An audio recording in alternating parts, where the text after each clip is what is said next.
2005ல் நான் பெங்களூர்ல ஒரு கவர்மெண்ட் பஸ்ல போயிட்டுருக்கிறேன். அப்ப இன்டர்நெட்லாம் இல்லாத காலம். ஒரு MP3 பிளேயர்ல ஒரு பாட்டு, அந்த பாட்டு எனக்கு ரொம்ப புடிச்சிருக்குது. அந்த பாட்டோட லிரிக்ஸ எழுதி, அந்த பாட்ட பாடி பார்க்கணும் அப்படின்னு ஆசை. அதனால ஹெட்ஃபோன்ல அந்த பாட்ட போட்டு ப்ளே பண்ணி, ரிவைண்ட் பண்ணி, ப்ளே பண்ணி, ரிவைண்ட் பண்ணி, ஒரு குட்டி பேப்பர்ல பஸ்ஸில நின்னுகிட்டு எழுதிக்கிட்டு இருக்கிறேன்.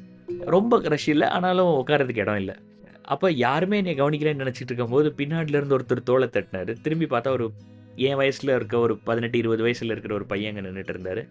அந்த பையன் சொன்னாரு, uh "give me your mail ID. I will send you the song" அப்டின்னாரு.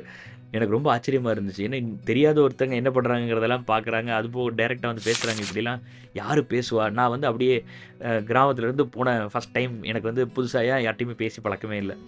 அப்ப அவரு வந்து "இமெயில் ஐடி இருந்தா குடுங்க ப்ரோ. நான் வந்து உங்களுக்கு பாட்டு அனுப்பிடுறேன்" அப்டின்னாரு.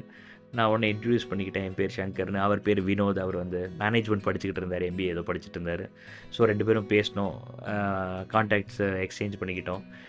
இமெயில் ஐடி தான் இருந்துச்சு. ஃபோன் பெருசா இல்ல அப்ப என்ட்ட. அவர்ட்ட ஃபோன் இருந்துச்சு. ஆனா என்ட்ட இல்ல. ஸோ நான் என்னோட இமெயில் ஐடி குடுத்தேன். அடுத்த நாளே வந்து அந்த ஃபுல் பாட்டோட லிரிக்ஸ வந்து எனக்கு அனுப்பிட்டாரு. நான் அப்போ வந்து குருகுலத்தில படிச்சுட்டு இருந்தேன்.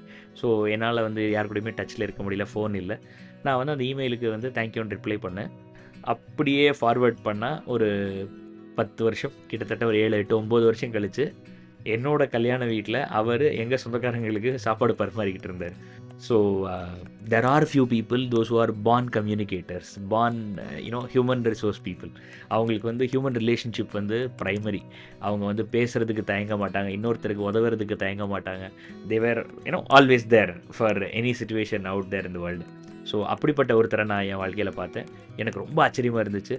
பஸ்ஸில அவனா வந்து தோள தட்டி பேசி ஃப்ரெண்ட் ஆகி, கடைசியில 7, 8 வருஷம் கழிச்சு கிட்டத்தட்ட ஒரு 6 வருஷம் ஃபோனே இல்லாம, ஆனாலும் டச்ல இருந்து, அதுக்கப்புறம் நான் வேலைக்கு போனதுக்கப்புறம், ஃபோன் வந்ததுக்கப்புறம் திரும்பவும் டச்ல இருந்து, என்னோட கல்யாண வீட்ல 3 நாள் வந்து திருநெல்வேலி பக்கத்தில எங்கேயோ ஒரு இடத்துல, பெங்களூர்லேருந்து மொழி தெரியாத ஆளு 3 நாள் வந்து தங்கி, எங்க சொந்தக்காரங்க கூடலாம் ஃப்ரெண்ட் ஆகி, எனக்கு பரிமாறுனது, சாப்பாடு எல்லாத்துக்குமே வேலை செஞ்சதெல்லாம் வந்து ரொம்ப ஆச்சரியமா இருந்துச்சு.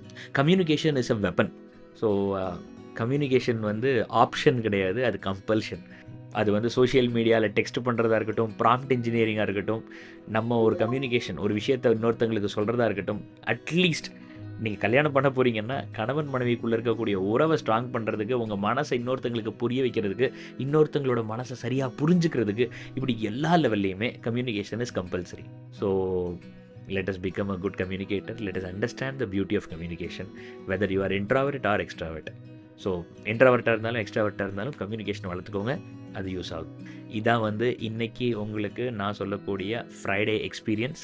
கமெண்ட் பண்ணுங்க. உங்களுக்கு பிடிச்சிருந்தா நீங்க கமெண்ட் பண்ணா தான், லைக் பண்ணா தான் அல்காரிதம்ல இந்த மாதிரியான செல்ஃப் ப்ரொடக்டிவ் கன்டென்ட் உங்களுக்கு வரும். என்னோட கன்டென்ட்டும் உங்களுக்கு ரீச் ஆகும். வணக்கம்.